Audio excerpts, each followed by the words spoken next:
1h, tá certo? Vamos agora ouvir as reflexões de Flávia.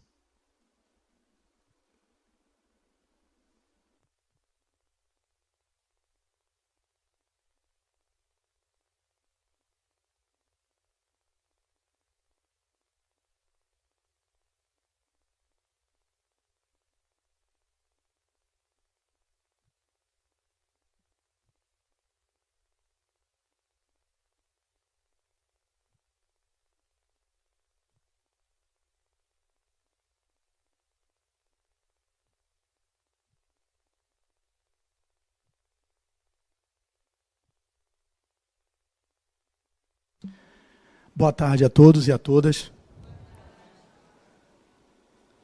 Eu espero que vocês estejam bem e que essa seja uma tarde agradável, um início de noite promissor para aqueles que buscam o socorro e o consolo para as suas dores e para as suas feridas. Hoje é a sexta-feira que tem a visualização criativa, né? A curativa, e tem um tratamento também que ocorre, né? Aí, que é o passe de tratamento, né? Do tratamento de cura. Então, é óbvio que nós todos precisamos nos curarmos de nós mesmos. Lembro de uma música de Flaira Ferro, que ela escreveu e que foi muito bem divulgada, e ela justamente falava isso: me curar de mim, sou a maldade em crise, tendo que reconhecer as fraquezas de um lado que nem todo mundo vê. Fiz em mim uma faxina e encontrei no meu umbigo o meu próprio inimigo, que adoece na rotina. Eu estou evitando cantar para evitar os blocos, né, que o YouTube fazem nos canais, que é uma bobagem. A gente faz isso, eu faço lives às vezes no Instagram, toco a oração de São Francisco, tocando para encerrar minha palestra, e aí o YouTube bota direitos autorais de quem? A oração de São Francisco é dele, é de quem foi mesmo? Nem sabe se foi mesmo São Francisco que fez, né? E aí, no entanto, direitos autorais. Talvez eu cantei em um tom que é o que Fagner canta, ou é num tom que Roberto Carlos canta, não sei. Sei que tem que ter esse cuidado. E é obviamente que eu já fui instruído aqui, né, sobre essas questões de música, senão eu cantaria mais, porque eu não sou cantor, mas eu gosto de cantar, introduzir a arte, é sempre uma forma de acessar os corações para um outro nível. Então, as nossas curas devem ser pautadas no olhar para dentro, naquilo que estamos nos perdendo de nós mesmos e que ficamos o tempo todo precisando de curadores externos, né, que nos salvem e que façam por nós aquele caminho que nós deveríamos fazer, claro, sem prescindir da ajuda de todos que estão aí a serviço da vida e que, portanto, devem ser pontuais essas buscas, mas a busca maior, no meu entendimento, é o mergulho para dentro, na busca do encontrar-se com a sua essência divina e, nesse lugar, sermos os curadores de nós mesmos, tá bom? Então, o tema de hoje foi do livro Pão Nosso. Esse livro, portanto, são os livros que são a pauta das sextas-feiras, vocês estão acostumados, acho que vocês frequentam normalmente as sextas-feiras.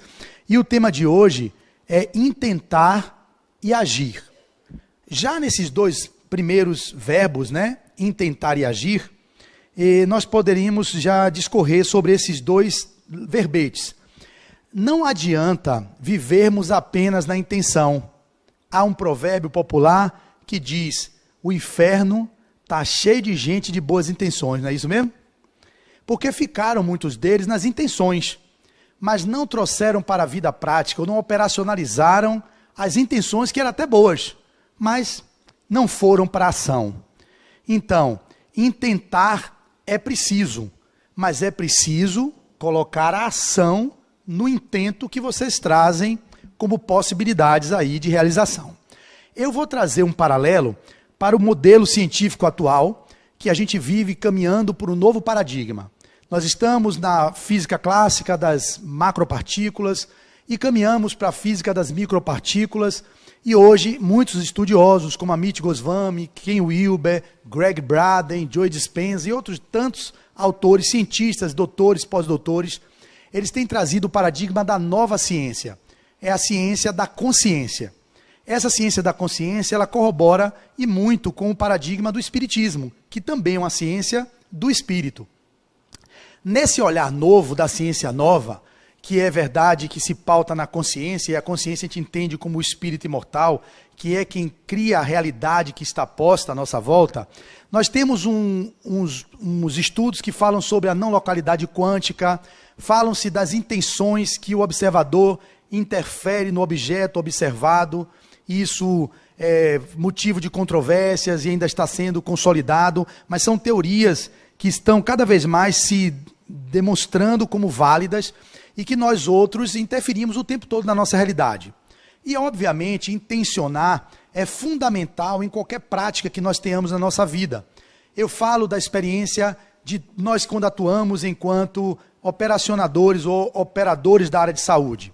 Quando a gente intenciona, a gente fala na medicina chinesa, né, quando a gente vai colocar uma agulha num paciente, num determinado ponto, digamos, o ponto IG4, que é o ponto do intestino grosso 4, chamado ponto aspirina. A gente fala para os alunos o seguinte: é óbvio que os meridianos, eles permeiam o corpo como um todo, porque os meridianos estão no perispírito. Primeira lógica que vocês têm que ter é: a medicina alopática tradicional trabalha no corpo físico, e ok, a gente precisa cuidar do corpo físico, inequivocamente. Mas ela reduz o ser humano a mera argamassa de células e constituições de neurônios, com raras exceções. Nós sabemos também que nós temos uma mente, e que essa mente se expressa no perispírito. Portanto, os neurocientistas que se devassam em descobrir as condições cerebrais, eles querem imputar a mente como se fosse uma sudorese do cérebro. É um grande equívoco, é como os anatomistas que no passado queriam dissecar os cadáveres e encontrar a alma. Mas eles não encontravam a alma, porque os 5 sentidos não conseguiam palpar a alma. Ela não é perceptível pelo tato, audição, visão e os outros sentidos. Então, portanto, como não tem alma quando eu disseco um cadáver, não existe alma. E é um equívoco. Nós sabemos que a alma é o espírito encarnado e que ela se expressa através do cérebro com a mente que está em todo o perispírito. Vocês que estudam na URI sabem disso, a gente que faz aqui o estudo dos 5 ciclos, 5 anos, a gente aprende isso durante a nossa formação aqui da Universidade Livre do Espírito. Nessa premissa, a gente vai dizer que, se os meridianos estão no perispírito, as terapias que trabalham esse campo são as terapias do corpo perispiritual, que através do perispírito interfere diretamente no corpo físico e que também interfere na mente. Não vamos aprofundar isso, mas é só para trazer essa base para a explicação do que é intenção e ação. Quando a gente intenciona, portanto, a colocar uma agulha num determinado ponto, quando o terapeuta tem uma intenção de ajudar o outro, metade do trabalho já foi desenvolvido pela boa intenção que você tem. O inferno está cheio de pessoas de boas intenções, mas que talvez muitas delas não colocaram em ação. A intenção por si só, ela não resolve. Eu tenho a intenção de ajudar o meu cliente, quando eu intenciono que eu quero o ponto IG4 para trabalhar determinada complicação que ele está vivendo, eu tenho parte do caminho já andando só por intencionar aquilo. O que é que eu quero dizer? O perispírito é feito de uma constituição semimaterial. Portanto, são ondas de possibilidades. Quando você mapeia o perispírito, as ciências duras não vão encontrar o perispírito e, portanto, eles vão dizer que não existe. O meridiano não existe. O que existe são vasos. Eles não sabem. Eu estou dando aula essa semana no ciclo 2 de chácaras, de segunda, de quarta, e vou dar amanhã de manhã, então minha cabeça está totalmente permeada desse conteúdo. Quando vocês percebem o meridiano, ele é a expressão energética que foi materializada nos vasos sanguíneos, que é onde a gente fala que o Qi, a energia vital, entenda, Tai Chi Chuan, Qi é a energia vital na China, Reiki, Ki, é a mesma energia vital no Japão, Prana vem de pranayamas, da yoga, Ayurveda, é a energia vital. E no Ocidente a gente encontra isso com energia vital. Quando você, portanto, tem um corpo perispiritual e que tem meridianos e que eles fazem parte desse corpo e que você, quando coloca a agulha, é como se você colapsasse uma onda de possibilidade, eu vou traduzir isso depois no Evangelho, é como se minha intenção eu dissesse, eu quero o ponto G4. Para isso, existem meridianos que são semimateriais. Quando eu coloco a agulha, eu intenciono aquele ponto, eu colapso a onda de possibilidade e o ponto está aqui, é óbvio que eu vou estar atuando naquele ponto. É óbvio, eu digo aos alunos, que se você quer G4 e vai botar aqui, não é o colapso de onda nesse lugar aqui. É mais ou menos nessas imediações. Traduzindo numa linguagem mais comum para vocês, o rádio. Você quer sintonizar numa rádio tal, você vai pegar o cursor do rádio e vai o dial, é chamado dial, se não me engano, né? Que você, como é que chama? Dial. Você vai rodando aquilo, se ele parar na rádio tal, colapsou a onda de possibilidades, enquanto ondas que existiam, né, das ondas de rádio, você faz aquilo, você colapsa. E aí você conclui que você fez com que aquela intenção sua de sintonizar em uma determinada rádio foi colapsada a partir de um ato seu, de uma ação sua, onde você pega e sintoniza com a rádio tal. Isso tudo é para dizer que a intenção determina a realidade. Mas a intenção sem ação, ela fica meramente na intenção. Então, se eu intenciono colocar uma agulha no ponto específico do paciente que eu estou exemplificando e fico apenas na intenção, eu não estou materializando o colapso de onda. Existem ondas, como o Wi-Fi aqui. Quando eu sintonizo na tal onda, ela colapsa e materializa. Assim é a gente nas nossas vidas. Intencionar e agir é o princípio do nosso desenvolvimento da tarde de hoje, baseado em Emmanuel, quando ele pega a carta de Paulo aos Hebreus, no seu capítulo 12, versículo 13, ele vai tirar esse trecho, que diz assim: e fazei veredas direitas para os vossos pés, para que o que manqueja se não desvie inteiramente, mas antes seja sarado. E ele vai desenvolver a partir desse versículo, ele vai desdobrar em uma página o que é que Paulo estava falando no que diz respeito à interpretação de Emmanuel aos Hebreus quando escreveu essa carta. Para vocês entenderem de onde vem esse trecho, no Evangelho de Haroldo Dutra não tem as epístolas, não tem as cartas, ele termina só nos Atos dos Apóstolos. Eu estou estudando o Evangelho traduzido por Haroldo Dutra, estudei o Evangelho traduzido pela Igreja Batista, um Evangelho Batista, e estou agora estudando o de Huberto Roden, que para mim é um dos mais ricos assim, filósofos e pensadores do século passado. Então, ele traduz o Evangelho e no dele tem as cartas, que também termina com Apocalipse, que é a última parte dos Evangelhos. Então, está dentro do capítulo 12, lutas e coroas. O contexto que se pega nesse versículo, pega mais ou menos do 11, que diz assim: toda educação, é certo, não é para o momento motivo de alegria, mas de tristeza. Mais tarde, porém, produz o fruto pacífico da justiça aos que passaram por essa escola. Pelo que tornai a erguer as mãos desfalecidas e os joelhos vacilantes. E vem o versículo que Emmanuel pegou. Andai por caminhos retos. A tradução de Huberto Roda é diferente do outro evangelho lá. Andai por caminhos retos, destarte quem claudicar, não será destroncado, mas sim curado. Isso fica uma coisa assim meio, poxa, o que é que ele quis dizer com isso mesmo? Tanto uma tradução quanto a outra, as duas não me trouxeram muita clareza. E aí foi com a interpretação de Emmanuel que eu consegui chegar próximo do que é que Paulo estava querendo dizer aos Hebreus. E é o que eu vou fazer, vou tentar fazer com vocês. E ele vai dizer assim: o homem bem intencionado refletirá intensamente em melhores caminhos, alimentando ideais superiores e inclinando-se à bondade e à justiça. Olha onde Emmanuel vai chegar. Convenhamos, porém, que a boa intenção passará a ser maior benefício caso não se ligue à esfera das realidades imediatas na ação reta.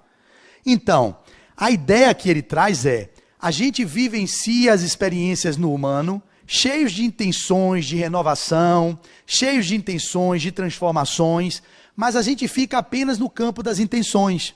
E essas intenções, quando elas não são operacionalizáveis, quando elas não são execuíveis, quando elas não são colocadas em prática, elas viram meramente intenções e que não servem para o nosso aprimoramento, que é o que nós estamos buscando, o nosso desenvolvimento, o nosso autodescobrimento, a nossa autotransformação, para alcançarmos a nossa autodeterminação com a nossa designação pessoal, que é o que vocês vão aprendendo quando vocês fazem parte da Universidade Livre do Espírito.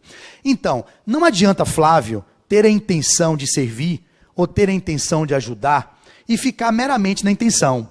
Eu, há 18 anos atrás, tive a intenção, junto com minha família e alguns amigos, de criar um projeto um projeto social de levar assistência às pessoas em situação de vulnerabilidade social nas ruas. Aquilo ficou no campo das intenções por alguns anos.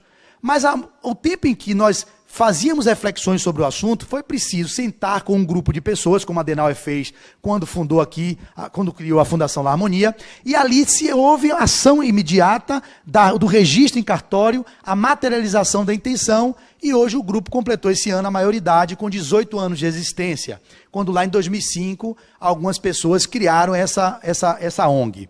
Essa intenção, portanto, foi materializada em uma ação e que está dando frutos na sociedade com os trabalhos que desenvolvemos. Trazendo para a Fundação La Harmonia.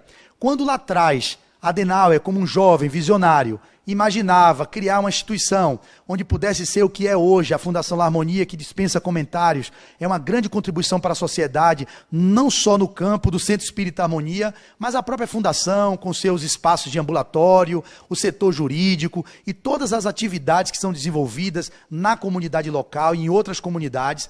Isso é inequívoco um ato de ação, de uma intenção que foi pensada em algum momento, idealizada, foi trazida, na verdade, no campo das ideias, foi falada, verbalizada, articulada e materializada. Sem isso, nós não estaríamos aqui hoje, nós não estaríamos nesse salão doutrinário. Obviamente que vocês todos sabem disso, e eu não estou falando nada mais do que aquilo que é o óbvio. Mas Emmanuel continua dizendo, por que ele fala isso? É necessário meditar no bem, todavia é imprescindível executá-lo.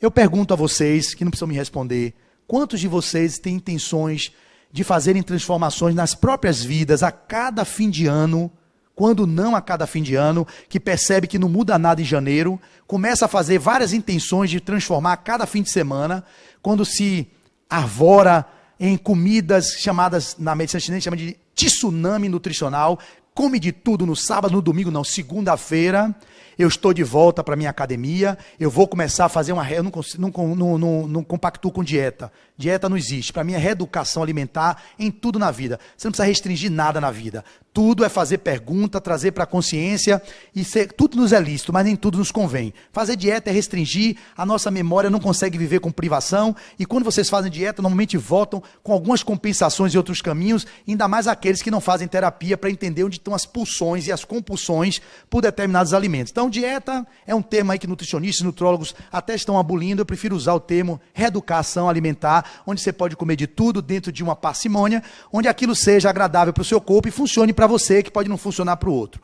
Então, vocês se intencionam, muitos de vocês, a fazer esse movimento de autocuidado, de autopreservação da saúde, mas não tiram do papel. Alguns até, como minha esposa, que eu falo dela porque eu tenho autorização, ela disse que vai depois me processar por danos morais e por fazer divulgações de coisas da vida dela publicamente. Eu estou dizendo, ela tem prova, ela disse, eu tenho prova material, você está tudo gravado, eu posso buscar depois. Ela é o exemplo prático dessas intenções cheias de vontade, mas que não se sustenta no médio e no longo prazo. Eu mantenho uma disciplina. Não consigo, por exemplo, numa atividade física, fazer atividade física de segunda a domingo. Não dá para mim. Mas eu sei que 3 vezes na semana eu consigo sustentar. Então, minha intenção é manter isso durante minha velhice, toda a minha vida e todo o meu desenvolvimento enquanto pessoa. Ela não. Ela vem com fogo, pega um treino maravilhoso, compra na internet, vai 5 vezes na semana, a primeira semana, eu digo, poxa, vejo o resultado nela, você está ficando maravilhosa, meu amor. Ela tem uma memória genética que não é a minha. Eu sou flácido, hipotônico, eu malho, nado, faço tudo e não consigo sair do lugar. É só ladeira abaixo. Ela não. Ela faz um pouquinho, tudo volta para o lugar. E eu digo, você está ficando ótimo. Ela se empolga, acordando às 7 da manhã, aí vai para a academia, volta às 8, aí daqui a pouco, 2 semanas, 3 semanas, 4, acabou o fogo. Aí vai esvaindo, vai uma, vai duas, e cadê você? Ela faz 2 meses de academia e 8 meses sem treinar. É mais ou menos isso a frequência dela. Ela dá risada porque ela sabe, eu chego para ela assim, eu não dou mais conta, amor. Aí eu falo para as colegas da academia, ligue para ela, eu fico pedindo, mande um WhatsApp, elas me mandam, só que eu não consigo. E procrastinando sempre, ela tem sempre uma atividade, né? Eu sei que amanhã eu vou ter o curso de não sei o quê, eu vou ter a constelação, eu tenho que fazer o grupo de movimento, e aí acaba tudo o que ela disse que são os motivos que impedem de ela fazer o que deveria fazer para o cuidado do corpo, e de repente já não tem mais nada, e ela continua não conseguindo colocar em ação a intenção que gerou um movimento de tentativa de transformação da própria vida. Então, nós outros aqui, trazendo para o nosso cotidiano, nós vivemos assim. Nós somos seres que intencionamos muitas vezes coisas boas, com aqueles raras exceções, né? Raras exceções não. Acho que a grande maioria tem muita gente que não intenciona muitas coisas boas nos pensamentos, nas falas. Eu não sei, eu não tenho estatística sobre isso. Mas a gente vê pelo que está vindo aí, a gente percebe o quanto o nosso planeta está vibrando numa faixa de muito desamor, de muita falta de solidariedade e fraternidade. Então, existem pessoas como nós que talvez temos intenções de carinho, de afeto, de amor, de transformação, mas essas intenções não estão sendo suficientemente fortes para neutralizar aquilo que tem no campo de milhões de pessoas que estão intencionando o insucesso evolutivo do planeta ou vibrando para que a gente não consiga alcançar os nossos níveis de evolução que o planeta vai passar. Isso eu lembro quando, acho que Mahatma Gandhi falou. Ele falou, se uma pessoa tivesse de fato a capacidade de amar genuinamente como o amor que deveria ser, nós conseguiríamos neutralizar o ódio de milhões. Como nós não amamos de fato como deveríamos amar, o amor no sentido amplo, nós não conseguimos neutralizar o ódio de milhões que ainda permeia no nosso mundo, que é considerado na escala de mundos de provas e expiações, transitando para o mundo de regeneração, e que dependerá do grau de envolvimento que nós nos empenharmos nas intenções boas e transformá-las em realizações práticas através da ação. Então, Emmanuel continua aprofundando dizendo, a providência divina cerca a estrada das criaturas com um material de edificação eterna, possibilitando-lhes a construção das veredas direitas, ou seja, do caminho que é reto. Claro que tem as curvas, mas aqui eu estou traduzindo o que Emmanuel está escrevendo. A providência divina cerca a estrada das criaturas com um material de edificação eterna, possibilitando-lhes a construção das veredas direitas. Aqui, Paulo de Tarso se reporta. Ou seja, na carta de Paulo aos Hebreus, ele fala dessa providência que edifica a construção da humanidade para veredas direitas, entre aspas aqui, como Paulo se reporta. Semelhante realização, por parte do discípulo, é indispensável, porquanto, em torno de seus caminhos, seguem os que manquejam.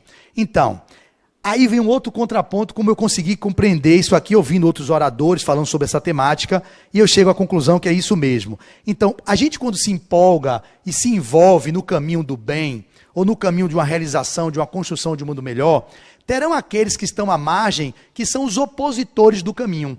Como nós não temos vontade firme, como nós não estamos consolidados nos intentos que, como se fosse falando uma linguagem, a vontade não é tão forte, o desejo existe, mas a vontade que move a alma, ela não é tão sustentável a ponto de você realizar o intento de forma na ação. E qualquer pessoa em nossa volta, com qualquer discurso meramente pessimista sobre aquele intento novo, vocês claudicam, mancam e desistem. Vou exemplificar a minha história. De novo, aqui não é uma palestra autobiográfica, mas é quando a gente fala da gente e traz exemplos, isso ilustra melhor. Eu lá atrás, há 27 anos, 26 anos, eu resolvi parar de beber. Nesse primeiro momento, eu comia água, ia para o Catendê, Lagoa Má, Cabana do Gaúcho, descia embaixo, descia em cima, aquela fase do jovem que curtia o reggae. Voltava bêbado, dirigindo meu Cadete 1.8, menino jovem, que foi trabalhar na Tibraz, na época no Polo, fiz química na escola técnica e consegui ter dinheiro logo com 19 anos, ganhando como operador de processo petroquímico, mais de 18, 19 anos ganhando dinheiro. Comprei carro para curtir. Um dia, entrei no Espiritismo em 96, na casa de Oração Bezerra de Menezes, e não foi pelo Espiritismo, foi uma mudança interna, que eu disse assim, a partir de agora, eu não vou mais beber. Só que eu disse isso bêbado, saindo bêbado de um bar. Só que nesse dia que eu saí bêbado desse bar, dirigindo, que não tinha sido de segurança, não tinha nada, eu vim pela paralela, de lá do Casquinho de Siri, que existia em Piatã, né? Eu e mais dois, eu, meu irmão e meu amigo, e eu disse assim, bêbado, a partir de hoje eu não bebo mais. Eu falei assim, eu não falei sóbrio, porque quando você fala sóbrio, é um outro espaço que um dia eu estava bebo. Aí eu disse, meu Deus, meu irmão falou, Flávio, eu vou parar com você. E o amigo obsessor, no fundo, que aí eu falo a intenção, se você não tem firme o propósito, qualquer outro que está do lado vai dissuadir você. Ele, para com isso, Flavão, cheio do pau. Você vai ficar sem a cachaça, fim de semana vai para ilha, água dura, meu irmão, brother. Você vai me deixar sozinho? Eu digo, peraí, obsessor. Eu não falei assim, obsessor, né? Eu não vou dizer o nome dele. Mas sentado no fundo, ao invés de me incentivar, irmão, se você quer, siga seu caminho. Ele queria me dissuadir da minha proposta. Eu quase cedia, porque era meu parceiro de reggae, de mais de 4 anos de reggae, e fazia fazer aquela ruptura com aquela egrégora ou com aquela tribo é um parto que um jovem tem que enfrentar. E nem todo mundo tem sustentação para fazer isso. E como eu estava bêbado, cheguei em casa e me dei conta. Eu disse que ia parar de beber e agora? Como é que eu vou viver sem a bebida? Eu amanheci no outro dia, tonto, e disse a meu irmão, e aí, Quito? Meu irmão, eu não vou parar não. Se você quiser, você pare sozinho. Porque meu irmão disse na hora que ia ficar comigo, colar, porque dois juntos numa galera é melhor do que um só. Quando você está sozinho, você tem que ficar cheio de argumento, justificando-se por que você parou. E foi o que aconteceu. Eu levantei e disse assim, não bebo mais. 1998.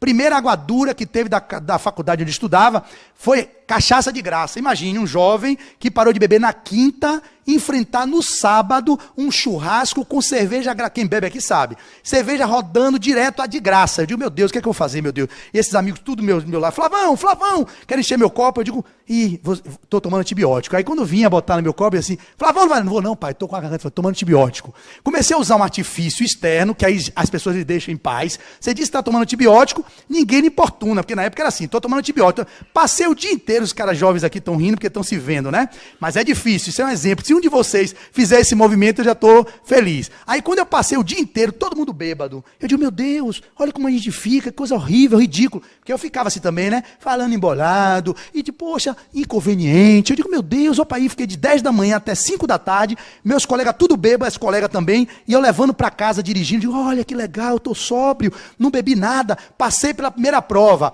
E aqueles amigos, no domingo, foram para a praia comigo, agora, Flávio, já pode tomar. Eu digo, não, só Kronenbier. Na época não tinha Brahma Zero, não tinha essas cervejas, só porque eu tinha vontade de tomar cerveja, o gosto, e eu começava a tomar Kronenbier horrível, com churrasco, com não sei o quê, e a praia ali, Jaguaribe, Cabana do Robério, Jajá, vocês lembram da época, né? E o couro comendo, pagode, e o dia inteiro na praia, de 9 da manhã, eu surfava também, de 9 da manhã, ainda surfo até hoje, até 6 da tarde, grades de cerveja, e os caras falavam, nem um golinho, eu digo, não pai, eu tô aqui tomando antibiótico, não lembra ontem? Vou ficar o dia inteiro só aqui na Kronenbier. Passei o dia inteiro, e os caras gastando uma nota na conta no final do dia, tudo indo no xixi, eu sóbrio, fiz tudo que eu gostaria, que era dançar, me desinibir, paquerei, namorei, fiz tudo sem precisar do álcool. Eu digo, oi, eu consigo viver sem um álcool, que maravilha. E os caras lá, passando o dia inteiro, tudo torto, indo para casa, e eu sobrevivi. O que eu quero dizer com essa história?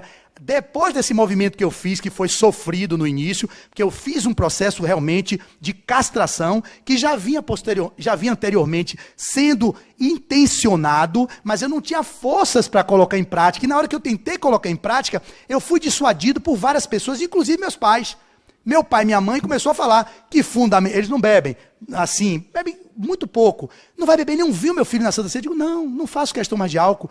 Isso eu digo porque não é uma fundamentalização. Eu precisava, naquele momento, fazer aquele caminho. Réveillon, nem um champanhezinho. Eu digo, não, vou pegar o Sprite. O Sprite, para brindar, é o símbolo do brinde. Aí botava, hoje eu nem bebo refrigerante. Aí botava o Sprite assim, de beleza. Aí chegou no São João, licor. Não. O que é que aconteceu? Todas as pessoas que queriam que eu parasse, quando viu a minha atitude de renovação naquele ponto, não significa que eu sou melhor do que ninguém, pelo amor de Deus, gente. Parar de beber não significa que teve nada de mudança. Eu, na minha história, precisava. Então, desde 1998 para cá, são 20 e poucos anos, eu não sei fazer essa conta, mas são 20 e poucos anos que eu não bebo nada. Isso eu digo, na única coisa na minha vida que eu tenho consolidado de reforma real e genuína foi essa. Nenhuma outra que eu pensei que eu já tinha consolidado, de fato eu consegui vivenciar. Eu dei um exemplo de algo exitoso, porque são 27 anos que eu não preciso mais disso, mas as outras, que seriam coisas mais de maledicência, concupiscência, lascívia, ou vaidade, outras coisas, são inabilidades que eu trago. Eu pensava que eu já tinha consolidado enquanto mudança, mas essas não estão consolidadas, e no mergulho para dentro eu venho percebendo a cada vez mais o quanto eu estou apenas reconhecendo esses níveis que eu trago em mim para fazer a transformação no momento oportuno. Então, vocês que têm intenções que é de transformar algumas coisas, não é só por intencionar que muda. O primeiro passo para a transformação é o reconhecimento daquilo que lhe incomoda. O meu caso, que eu exemplifiquei, era algo que não servia mais para mim. Eu via que aquilo não funcionava. E, portanto, eu fiz um movimento castrador inicialmente, porque foi castrador, eu parei radicalmente e consegui, ao longo de um ano, consolidar e hoje não mais necessitar. Pode botar aqui o que for. Não tenho nada contra. Meu irmão bebe, minha mãe bebe de vez em quando, minha irmã, todo mundo. Mas eu, pode descer aqui, reggae duro, não sinto vontade. Essa conquista nessa encarnação eu acho que eu consegui alcançar. Mas as principais, que são as transformações e as realizações de novas habilidades que dariam para mim uma construção de uma vida mais harmônica, essa eu ainda estou me batendo, mas eu reconheço que hoje eu já reconheço em mim esses movimentos que eu trago na minha alma e que, portanto, serão motivos de mudanças no futuro. Ou no futuro não, durante a minha trajetória. Então, o final da história. Os amigos meus que viviam comigo na Vila Olímpica, a gente fazia Margante de Salvador, travessia, começou a me ver mudando. Porque o álcool não fazia mais sentido, então eu não estava mais querendo ir para reggae. Eu queria ir para Cobem, eu queria ir para o grupo de estudo, eu queria ficar na doutrinária de domingo, eu era voluntário da sopa do sábado, eu comecei a ir para uma busca de ficar como grupo de estudo fase 1, grupo de estudo fase 2, eu queria estudar o espiritismo, lendo, aí os colegas me chamavam, Flavão, e aí? Eu digo, não, hoje tem voluntariado lá, hoje tem sopa sábado à noite, é mesmo e domingo, tem reunião na Federação Espírita, tem palestra com não sei das quantas, meu movimento de alma foi para um outro lugar, aí os amigos começaram a dizer assim, isso é fundamentalismo, olha o que o espiritismo é, o espiritismo não é nada disso. Não é nada disso. Foi um movimento meu. Como Saulo fez a sua mudança, que foi radical no propósito dele, nesse ponto da bebida, eu fiz radical também. Só isso. Em outro ponto eu consegui fazer. Aí os colegas começaram a se afastar de mim. Ou seja, as amizades eram permeadas enquanto eu estava compactuando com determinadas experiências que eles viviam. Quando eu não mais vivia, eu chamava, vamos lá, para uma palestra, não vou. Mas se chamar, você só quer chamar agora para palestra, eu digo, mas se eu chamar para o show de alguém, você acha normal. Eu posso lhe convidar para ir para um barzinho, você também vai achar normal. E por que convidar para ouvir uma doutrina, uma palestra de Adenauer, por exemplo? Poderia ser algo fanático ou fundamentalista. Eu estou lhe convidando, como convidar para Fonte Nova, como convidar para outras coisas. Então, a tendência do mundo é manter você naquele status quo. Quanto mais você se aproxima da realidade do que a massa comum vive, mais você se sente pertencente. E por isso, no nosso movimento de autodescobrimento, é preciso se diferenciar e ter postura de decisão, de dizer não, naquilo que é a sua autodeterminação. Porque só você caminhará com você desde o berço até o túmulo, e além do túmulo. A satisfação é entre você e você mesmo. Você e Deus, que é Deus que está em você, e não em você e os outros. Então, avançando no texto, ele vai continuar dizendo, os prisioneiros da ignorância já vai terminar, e da má-fé, arrastam-se como podem nas margens do serviço de ordem superior e, de quando em quando, se aproximam dos servidores fiéis do Cristo, propondo-lhes medidas e negócios que se lhes ajustem à mentalidade inferior. Então a gente vai falar numa linguagem, né, que é realmente uma linguagem que a gente usa para poder atualizar a linguagem. A gente vai falar dos cobradores evolutivos. As pessoas que existem aqui no meio da gente, que estão encarnados, são pessoas. Os espíritos que desencarnam também são pessoas. Então, a gente tem desafetos no trabalho, a gente tem desafetos na faculdade, a gente também tem afetos, pessoas que gostam de nós, pessoas que sintonizam com a gente num propósito de caminhar para o bem.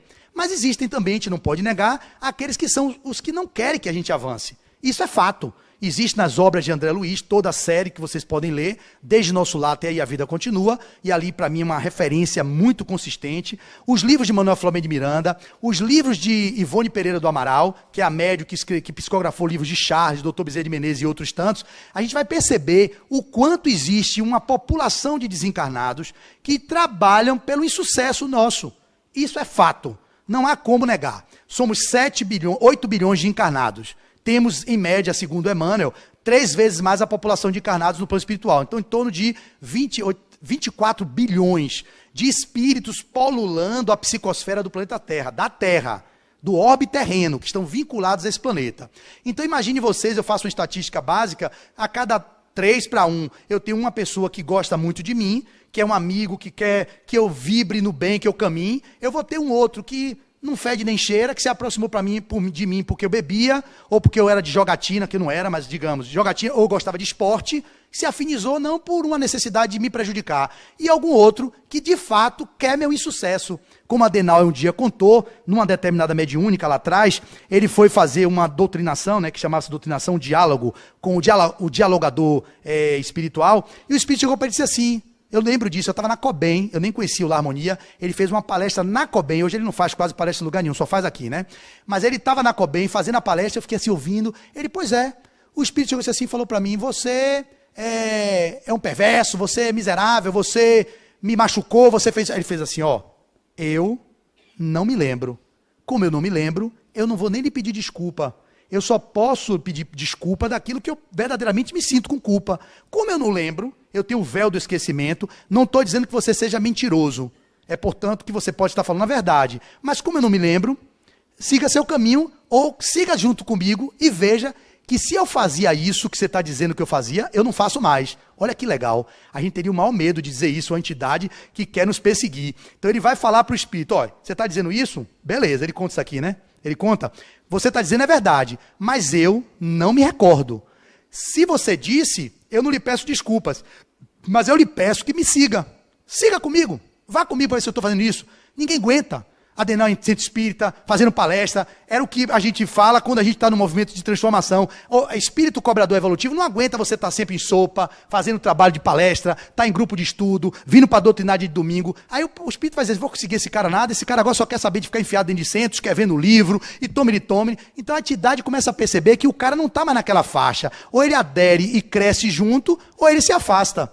Esse é o movimento quando vocês estão solidamente consolidados no movimento de mudança que vocês escolhem para a vida de vocês, para não ficarem suscetíveis a demandas externas, assédios externos, tanto dos irmãos e amigos que convivem com a gente na matéria, encarnado, contra aqueles chamados cobradores evolutivos, pessoas que também não nos querem bem e que podem, pelas vibrações emitidas por vocês, perceberem as fragilidades e nessas fragilidades sintonizarem, e aí tem linguagens que é os complexos, que você, enfim, não vamos entrar nesse mérito, a gente vai entrando no movimento de desarmonização, de perda da vontade de viver, a intenção vai sendo minada, a atitude da transformação vai sendo perdida, e quando vocês veem, vocês estão lá com um monte de projetos,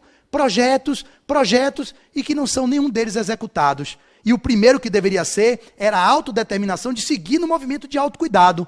Porque não há projetos externos que se deem ou que se consolidem enquanto vocês não constroem projetos de mudança que sejam internas. Ou seja, de consolidação, de benefícios no auto-amor, para que vocês sejam capazes de poder amar aqueles que vocês desejam servir. Não existe amor fora se não existe amor dentro. Isso é falácia. Tudo que vocês possam fazer, continue fazendo. Mas se não tem o auto-amor, não há como amar a Adenauer, ou a ela, ou a ele, ou a quem quer que seja, se eu não me amo. Então, pode ser a persona, pode ser uma forma de verniz social. Por isso que o movimento intencional e de ação, no meu entendimento da passagem, é o movimento de mergulho para dentro, na construção do auto-amor, da autovalorização, para que nesse lugar do autodescobrimento vocês consigam fazer a realização da sua determinação para o que vocês vieram, com os propósitos que vocês estão aí dentro de vocês construindo. Para finalizar, ele vai terminar dizendo assim, Emmanuel. Então, de ordem superior e da mentalidade inferior. Somente aqueles que constroem estradas retas escapam-lhes aos assaltos sutis, defendendo-se e oferecendo-lhes também novas bases, a fim de que se não desvie inteiramente dos divinos desígnios. É o que eu acabei de dizer.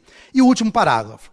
Aplica sempre as tuas boas intenções no plano das realidades práticas, para que as tuas boas obras se iluminem de amor e para que o teu amor não se faça órfão de boas obras. Vou repetir. Você balançou a cabeça, né? Que esse é o texto que finaliza tudo que eu pude ter dito, né? Vamos de novo. Aplica sempre as tuas boas intenções no plano das realidades práticas. Então, operacionalize elas. Tem intenção, tira do papel. Bota na prática. Ah, mas eu tenho medo de não dar certo. É a vulnerabilidade no fazer que vai fazer você se aprimorar em cada vez fazer melhor. Se vocês não colocam a serviço, eu quando comecei a fazer palestra, eu tinha um receio imenso, eu já falei isso aqui, não vou me repetir, é até 17h45, até 17 quando?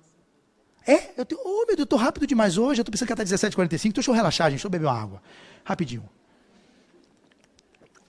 Porque hoje Zezé me pediu, Flávio, não sou eu que estou lá, é uma amiga que vai estar, tem que chegar mais cedo, que eu só chego em cima, na bucha, né? É 5, eu chego 5 para 5. É no terror e no pânico, tipo na hipervigilância, né? Eu saí agora da Cobem, eu vim da Cobem, estava fazendo palestra na Cobem, de 3 às 4, aí o pessoal lá queria falar comigo, eu digo, opa, vamos embora, aí eu boto agora no meu celular, é a minha forma agora de me policiar, Google Maps, boto lá harmonia, deixei lá do lado. Aí o mapa vai mudando. Eu ia chegar a 16h30 aqui. Daqui a pouco, 16h35. Eu digo, 16h40, teve uma batida, já muda todo o trajeto. Eu digo, oi, já fui saindo assim, eu estou embora. E fui me vazando. É essa a forma que eu tenho para saber qual é o tempo que eu chego em determinados locais. Então, eu estava dizendo que quando essa parte final, eu estava dizendo outra coisa, me esqueci.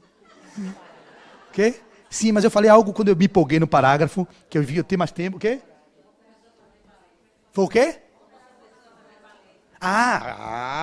Meus velhinhos ali, ó. Ali da meus velhinhos, ali eu conheço meus velhinhos. São do ciclo 2, né?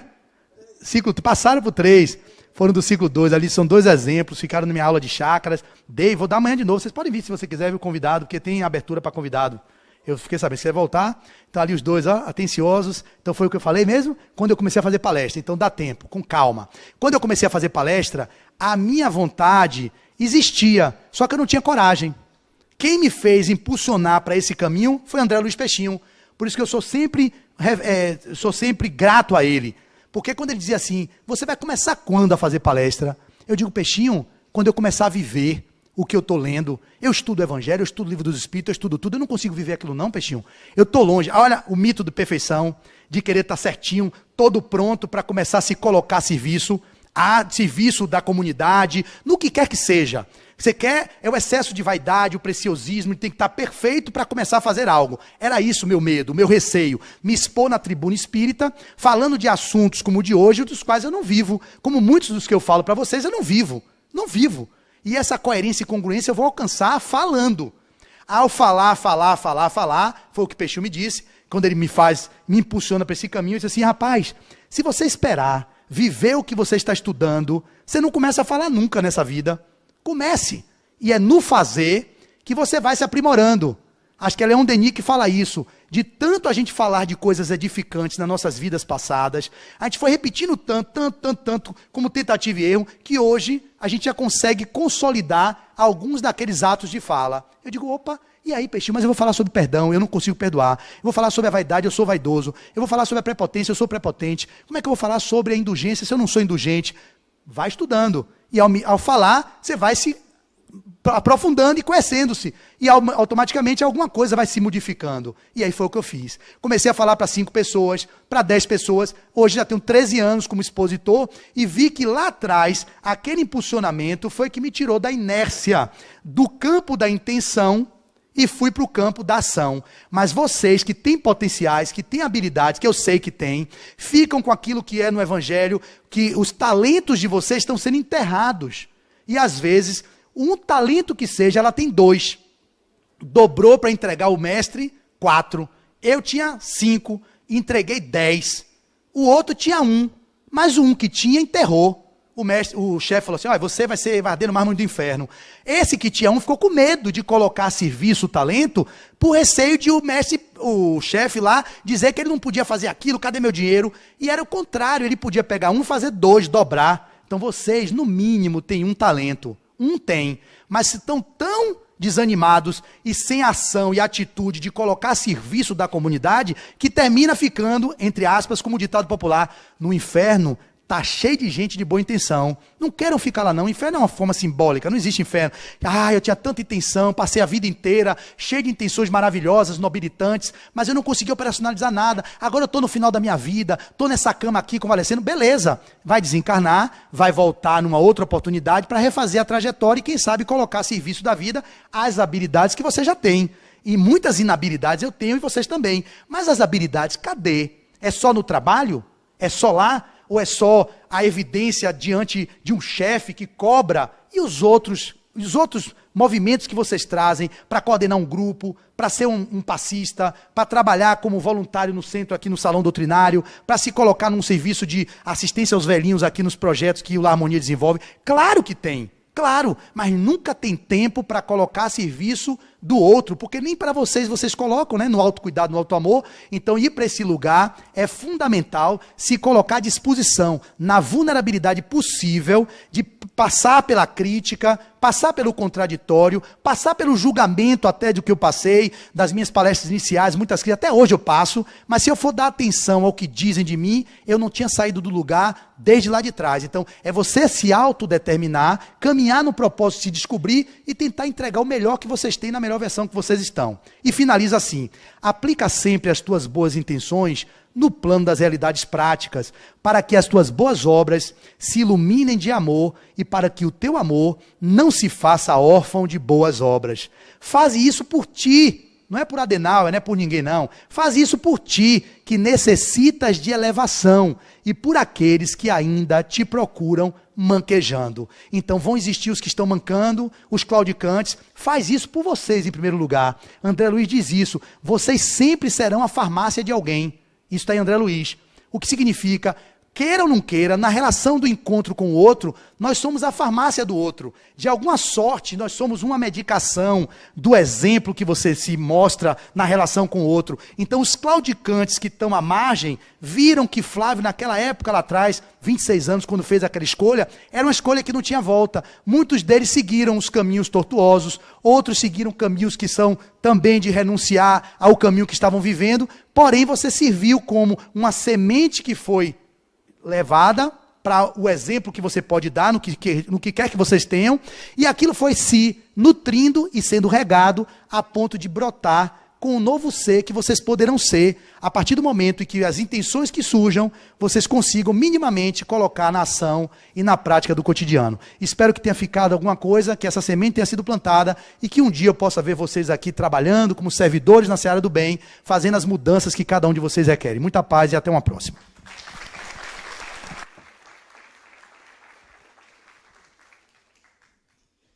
Nós agradecemos as reflexões que Flávio Neri trouxe hoje para cada um de nós. Vamos levar para casa, tentar internalizar e buscar mais conhecimentos diante de tanta coisa boa que ele nos trouxe, não é não? Obrigada, Flávio. Nós vamos agora pedir a ele que faça a nossa oração final para dar conclusão ao nosso trabalho de hoje.